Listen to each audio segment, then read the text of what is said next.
Alright then, everybody. This is Aaron here, artist of Strong Style. Well, that's my name, Aaron, but I'm really the artist of Strong Style. I got my friend Mike here. I have my deck profile. I have a deck profile. It's actually my deck, but he'll be doing the deck for me. So, further ado, here we go. Alright, everyone. This is going to be the desk Assault of the Sacred Beasts. First, I'm going to go through the strongest monster, and I think the most apical of this deck, which is 3. Raviel, Lord of Phantasms, the Shimmering Scrapper. We'll run 3 of these cards. This monster is is pretty powerful. Is really useful. First off, this card can be special summoned by attributing 3 monsters onto the field, any 3 types. But his primary goal is using its other abilities. He has 2 abilities. You can do these once per turn, each one. If you have a Raviel, Lord of Phantasms, onto the field, you can discard this card to increase its attack by doubling its attack, and it allows the monster to attack every single monster on the field. Not only that, it also works with itself, including the original Raviel. Another ability, if it's in the graveyard, you can attribute 1 monster in the field and add this card back to your hand so you can continue the fun. Next is the original OG, Raviel, Lord of the Phantasm. This monster here has 4,000 attack. Its ability, when your opponent normal summons a monster, it will gain 1 Phantasm token. That has 1,000. You contribute 1 monster on your side of the field, and it gains half the attack of the attributed monster. This card can only be special summoned by attributing 3 Fiend-type monsters on the field. Pretty useful monster. Usually it's one of the OGs of playing with old Fiend decks. But you'll find in this deck there's a lot of ways to bring him out now to play. Now, another one of my personal old favorites, yugioh, Lord of the Searing Flames. We run 2 in this deck. Its starting attack is 0/0. When this card's on the field, once per turn, you can destroy one of your opponent's spells or trap cards. Not only that, it gains 1,000 attack for every continuous trap card in the graveyard. Normally, you can only special summon him by attributing 3 face-up continuous trap cards to bring him out. So you can see how he can bring out a lot of power, especially if you're playing with a continuous trap card deck. But this deck has some continuous trap cards, but not so much. But you'll see good points of how to bring him out and how to use him in the future. Next, one of my old personal favorites, Hamon of the Striking Thunder. 4,000. You can be special summoned by 3 face-up continuous spell cards. Or Crystal Beasts, but we're not running those. So anyway, when this card is on the field, if it destroys an opponent's monster by battle, you do 1,000 damage. If this card is in defense position, your opponent cannot attack any other monsters that are weaker than itself. And that's pretty much for Hamon. Those are all the Sacred Beasts. Now, I'm going to go through the OG card, the one that is the most viable searcher in this deck, which is the Dark Beckoning Beast. I do love this monster. It's 0/0 attack, but it doesn't matter. Its abilities is what matters. When you normal summon him, you get to search for any of the Sacred Beast monsters, the spells, the trap cards that indicate the Sacred Beasts, or even the other Fiend types that indicate Sacred Beasts. Including, it also has additional ability. When this card is on the field, you get an additional normal summon of a Fiend type that's 0 attack and 0 defense. That there is the Dark Beckoning Beasts. It has some pretty great combos with it. It's one of the, you want to hopefully get this in your starting hand over time. Next, another great monster that goes with this, the Chaos Summoning Beasts. If this card is on the field, you contribute it and special summon any of the Sacred Beasts from your hand onto the field, ignoring its summoning condition. You want to run 3 in this deck. But on the next turn, you can even banish this card from the graveyard and search for the field spell card Fallen Paradise. A very useful field spell card, which I will go through later on. The next monster here, a very useful tool for bringing out your sacred beasts, the Dark Summoning Beasts. If this monster's on the field, you can tribute this card, and then allow you to special summon any sacred beasts from your deck straight onto the field. Only drawback is that you can't attack this turn. But that's okay, you're going to still have a sacred beast on the field no matter what. But not only that, he has an additional ability. If he's in the graveyard, you can banish him and search for a sacred beast to add it to your hand, combining that with your chaos beasts as well. Another very useful monster and a very good card for this deck. Now, one of the more fun of the Fiend cards in this deck, the Chaos Core, which we run 2 of. Now, his effect is kind of tricky on how it works. But trust me, this is a very viable and useful card and can do some pretty great combos with it. So pretty much this is what happens. Whether you or your opponent targets this card, it triggers its effect. You can send up to sacred beasts of different names to the graveyard, one of each. It gains a token for each one of those cards sent. If your opponent destroys it by attack, battle, card effect, you can reduce the token on it to keep it alive, and it takes no battle damage at that time. So pretty much, just stating, your opponent declares an attack against it.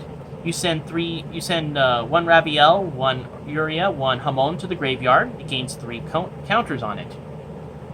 The battle goes through. You remove it. Boom.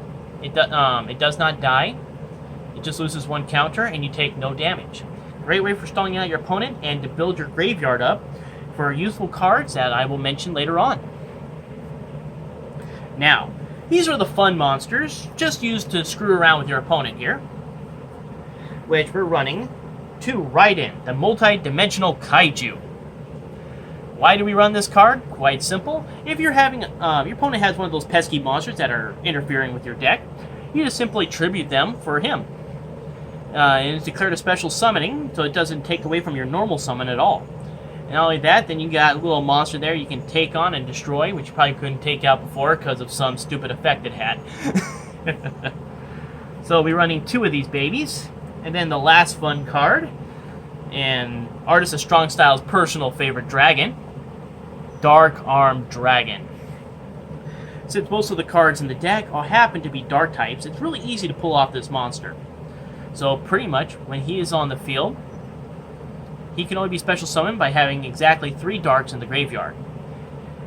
When he is on the field, you can banish a dark type monster to destroy a card onto the field. And that there is Dark Arm Dragon.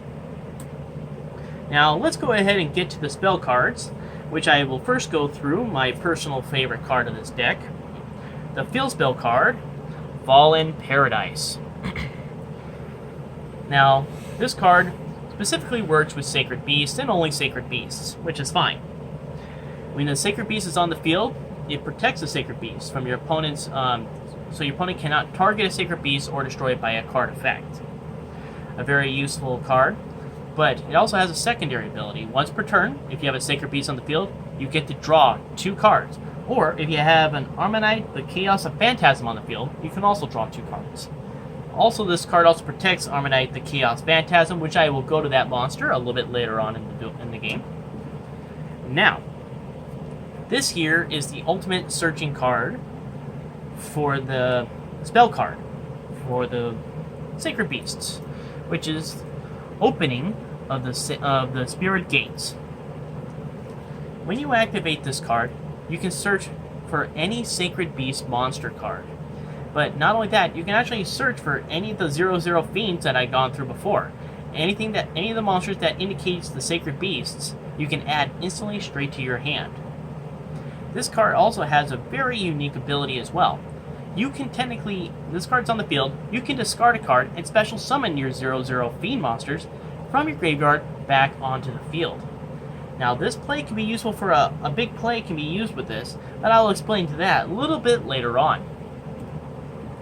Now, the other support card for this, which really works with Hamon, the Striking Thunder, is Cerulean Skyfire. And personally, I do love this card. We're running 2 in this deck. So pretty much, if this card's on the field, this allows you to have Hamon be able to summon by tripping even face down cards, spell cards. This is not even indicating continuous spell cards like the original Hamon. That means regular spell cards can be tributed while they're face down.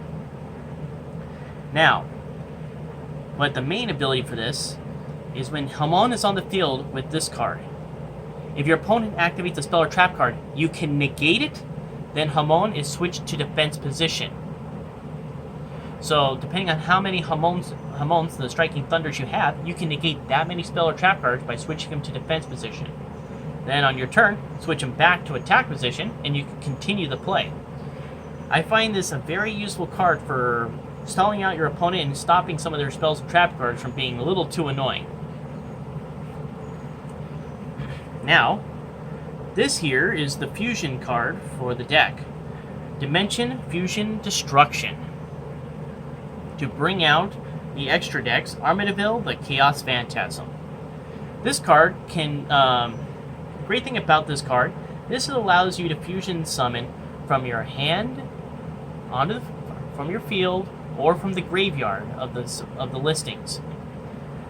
So pretty much, and when that monster is fusion summoned, it ignores its summoning conditions, and it cannot, it takes no battle damage. And also, if you happen to control any of the sacred beasts on the field when you activate this card, it cannot be negated by your opponent. So it cannot be stopped when you have a sacred beast onto the field, which makes it quite useful, especially when they're trying to do stupid little moves to try to stop things. Alright. The next is just 2 commonplace cards. Everybody knows these 2 babies, which is Dark Hole and Raigeki. Use this for destruction capabilities, so you can clear out the field and go for a massive hit on your opponent. Next, let's go through the trap cards of this deck, shall we? And to me, let's start off with the most broken of all trap cards, I think. And I love this trap card. Hyper Blaze. Those for you who like to blaze it, this card's for you. So pretty much, this card has 3 effects. The first one, when this card is face up on the field, you are able to tribute, you can summon Yuria from your hand onto the field by tributing face down trap cards, as well as face up continuous trap cards as well. Rarely you will use that effect, because for obvious reasons we don't run many continuous trap cards. Usually we summon with our other monsters. But the main thing, but there's 2 other good effects with this card. The second effect, if you have Yuria onto the field, and your opponent or you declare an attack on your opponent using Yuria, you can activate this effect. Send 1 continuous trap card to the graveyard. Then, Yuria's attack equals not only the continuous trap cards in the graveyard, but also on the field times 1,000. So that puts you in perspective. Even if you have no counter trap cards continuous trap cards, in the graveyard, you activate this card on your opponent when they declare an attack against a 0/0 Yuria. You activate the card, send it, it instantly becomes a 2,000, depending if you have another continuous trap card, and it can be up to 3,000 or 4,000, depending on continuous trap cards you have on the field at the time. And that remains to the end of the turn. But that's not the great thing about this card. No. Let's talk about the most broken ability to this card. Once per turn, you can discard any card to special summon or add to your hand any of the sacred beasts, ignoring their summoning condition. That is very, very powerful, and brings back your sacred beasts from the graveyard at a constant, fast pace.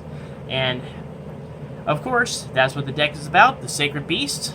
So that, to me, is my personal favorite trap card of the deck. Now this one, I think, is the most fun trap card of the deck.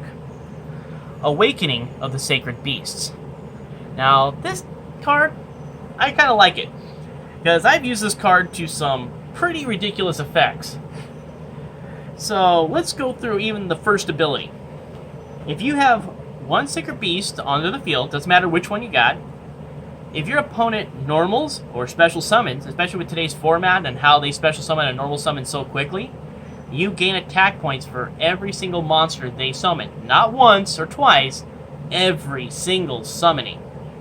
Okay, you can think about how high you can build up your life points so quickly with that deck, with that one card. But that's not the only thing this game can do. No. If you have two Sacred Beasts with different names onto the field, then you can actually, your opponent cannot activate monster card effects on their side of the field that they control. So, certain cards from like their hand and stuff like that still works, but monsters that trigger onto the field will not activate.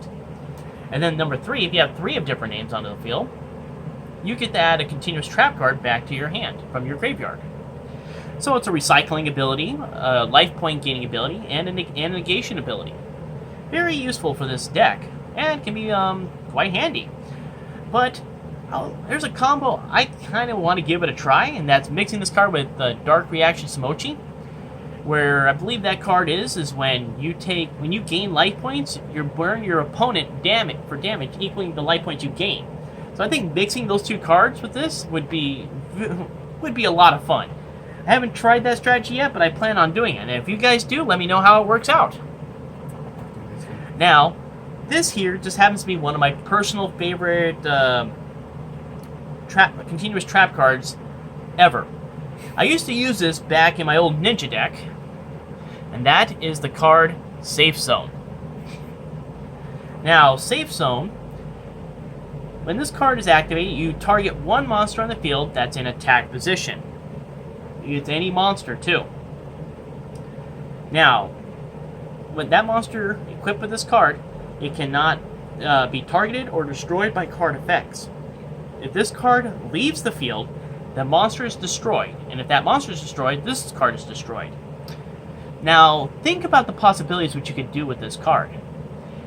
You don't have to equip it to your monsters either. That's the greatest thing about this. You can equip it to your opponent's monsters. Just say this card is face down, they do a monster card effect that destroys it. You equip it to their monster, it destroys their monster, sending it to the graveyard. Or if they go something against your monster, you can equip it to yours and protect it from whatever happens to be the case. Or, kind of a fun thing, you activate it on one of your opponent's monsters, you send this to the graveyard to special summon Yuria, and boom, their monster is gone, and you got a 3,000 beat stick monster onto the field as well. And that's it for the trap cards. Now, let's go to the extra deck to show you Armadaville, the Chaos Phantasm. Now, this card here is the strongest card physically in this deck. Why is that? This monster here, when it attacks, it is 10,000. Otherwise, it's a 0/0 Fiend type monster. Since you're bringing it out by the card effect of Dimension Fusion Destruction,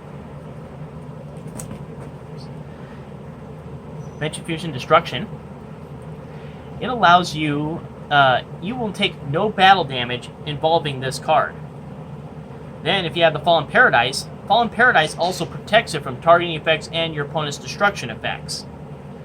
So, the only way they can most likely get rid of it is by battle on their turn, because they'll go back to 0/0. But there is another little secret with this card. Since it's a 0/0 Fiend, it also goes in coalition with Opening of the Spirit Gates. When this card is fusion summoned, since it'll be fusion summoned using Dimension Fusion Destruction, you can discard a card to special summon a 0/0 Fiend. That means on your next turn you can even bring it back out with another 10,000 beat stick monster, ready for damaging your opponent. And that's just one of the fun little combos I like to do with this deck. And I hope you guys enjoyed the deck profile today of the Sacred Beast Assault. If you have any questions for this, please leave your comments and subscribe. Thank you so much. Artists of Strong Style was here. Heading out. So long and farewell. There you have it. Goodbye.